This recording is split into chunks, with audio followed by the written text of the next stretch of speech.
ఎవరు అని తెలుసుకుంటే ఆయన్ని ఎవడు అని పిలిచే అవసరం ఉండకపోవచ్చు. ఒక మనిషి తాలూకు ఆవేదన తన సొంత బతుకు మీదైతే అది వాడి జీవితం అవుతుంది. కానీ అదే మనిషి ఆవేదన తన చుట్టూ ఉండే 10 మంది కోసమైతే అదే రంగారెడ్డి జీవితం. 6 అడుగుల మనిషి.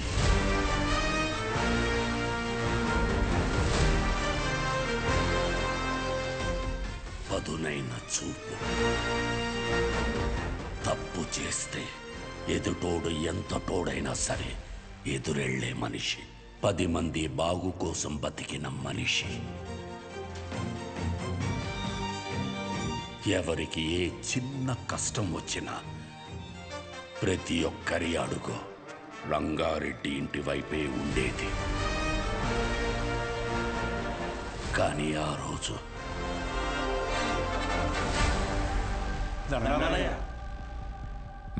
గుర్రం సెంటర్లోని షాపులు ఖాళీ చేయమంటున్నారయ్యా. ఈ విషయం నాకెందుకు చెప్తున్నారు? ప్రతిదానికి నాకేంటి సంబంధం? నేను చేయలేను. కావాలంటే కోర్టుకెళ్ళండి. మా గురించి మీరే మాట్లాడాలయ్యా. కష్టం. నేనేం చేయలేను. ఇబ్బంది పెట్టకండి. బయలుదేరండి. అయ్యా అయ్యా షాపులే మాకు ఆధారం అయ్యా.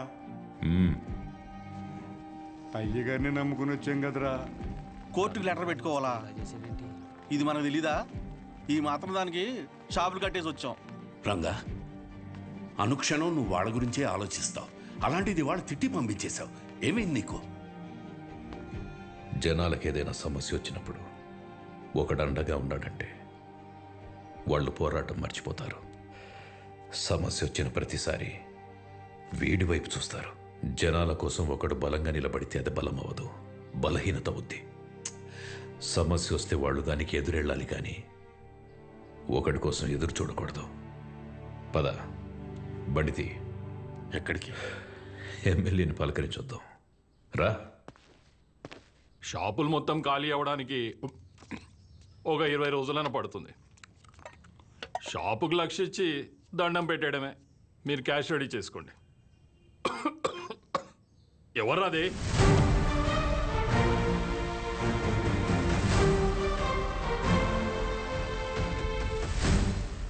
ఏంటి గురు, నువ్వు ఈ పొగని తట్టుకోలేకపోతున్నావు? కానీ నువ్వు ఊరి మధ్యలో ఫ్యాక్టరీ పెడితే రోజు జనం ఆ పొగని ఎలా తట్టుకుంటారు? రంగారెడ్డి, దయచేసి నువ్వు దీంట్లో తలదూర్చుకో. నీకేం కావాలో అది తీసుకో. నువ్వులే. కావాలంటే జెడ్పీ చైర్మన్ కుర్చీ తీసుకో.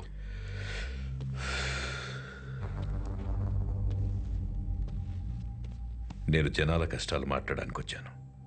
కుర్చీలో కూర్చొని కబుర్లు చెప్పడానికి రాలేదు. మొత్తం 140 షాపులు ఇక్కడ ఖాళీ చేస్తే ఎక్కడికి వెళ్తారు? ఊరి చివర కాంప్లెక్స్ కట్టిస్తాం. ఊరి చివర అంటే ఇప్పుడు మెడికల్ ఎమర్జెన్సీలో మందులు కావాలంటే అంత దూరం పరిగెట్టాలా? కాంప్లెక్స్ కట్టేంత వరకు జనాల వ్యాపార పరిస్థితి ఏంటి? ఏదో ఒకటి చేసుకుంటారు. వివరంగా ఒక మాట చెప్తాను విను. ఆ గుర్రం సెంటర్లో షాపుల జోలికి రాకు. వాళ్ళ పొట్ట కొట్టకు. ఫ్యాక్టరీ పెట్టి జనాన్ని కష్టపెట్టకు. దయచేసి వదిలేయండి. ఇది నా విన్నపం.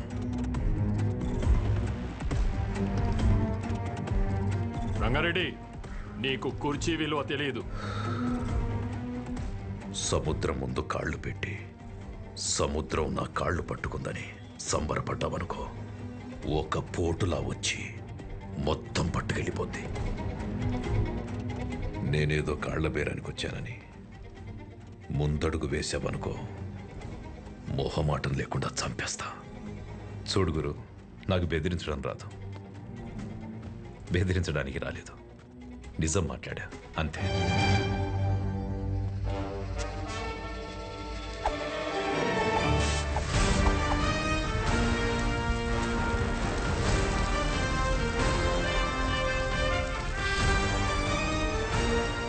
అన్నా, జనాలు కోర్టుకు వెళ్తారంట అన్నా. అన్నా, జనాలు జనాలందరూ కోర్టుకు వెళ్తారంట. ఫ్యాక్టరీ ప్లాన్ లేదని జనాలకు చెప్పే అన్న.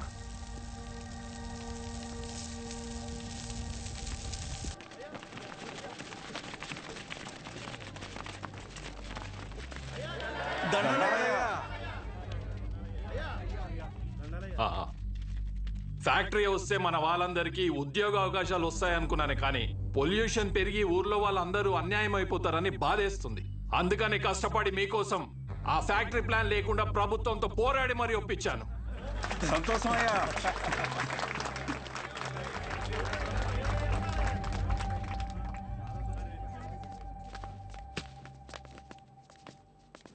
$25 కోట్లు కమిషన్ ఇస్తానన్నాడ్రా. 4 ఎలక్షన్లకి సరిపడే డబ్బు. ఈ నా కొడుకు ఊర్లో ఉంటే ప్రతి దాంట్లో ఏలు పెడుతూనే ఉంటాడు. వీడి చేసేది స్లోగా జనాలకు తెలిస్తే ఆపడం కష్టం. ఏదో ఒకటి చేసి వీడిని ఆపాలి. సరే అన్న. వాణ్ణి ఏదో ఒకటి చేశాక అప్పుడు తిప్పు. అప్పటి వరకు మీస మీద చెయ్యేస్తే నరికేస్తా. ఈ ఆనందంలో అమ్మవారికి నైవేద్యం పెట్టుకుంటున్నాం, మీరు తప్పకుండా రావాలయ్యా. తప్పకుండా. సంతోషమయ్యా. నమస్తే నమస్తే అయ్యా. Happy birthday to you. Happy birthday. మీ నాన్నగారు నీకేం గిఫ్ట్ తీసుకొచ్చారు చూడు. అరే అరే రేపు పొద్దున తొక్కుందు కానీ రా.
శివయ్య, చెప్పురంగా. మీరు వెళ్ళండి, నేను వస్తాను. సహజం తీసుకెళ్ళు. ఏమైంది? వెళ్ళు. అలాగే సహజ, మన ఇంటికి వెళ్దాం. తాతయ్య వచ్చేస్తా.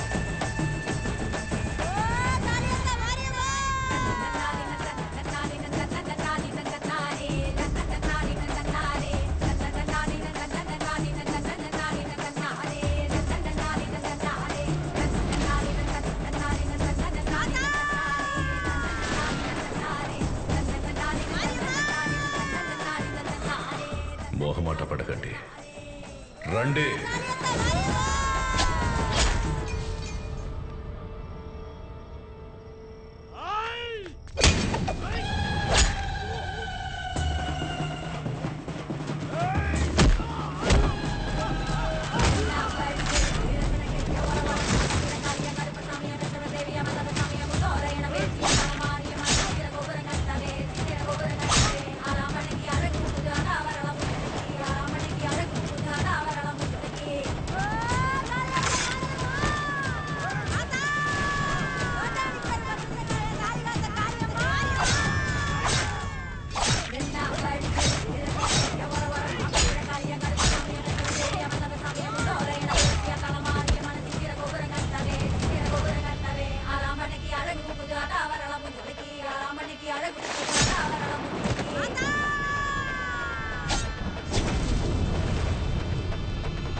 అలా ఆయన నిన్ను కాపాడబోయి ఆయన చనిపోయాడు.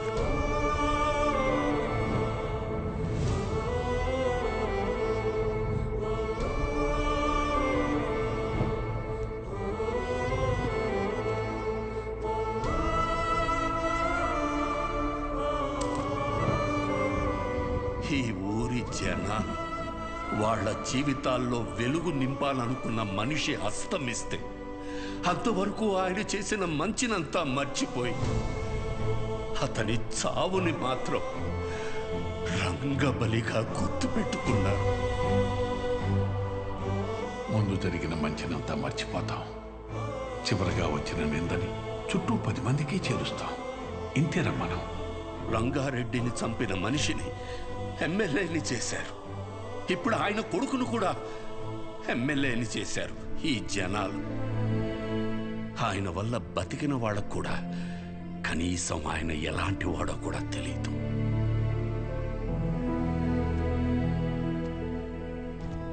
ఆయన ఏ పని చేసినా 10 మందికి ఉపయోగపడాలనుకుని చేసిందే కానీ 10 మందికి తెలియాలని ఎప్పుడూ చేయలేదు.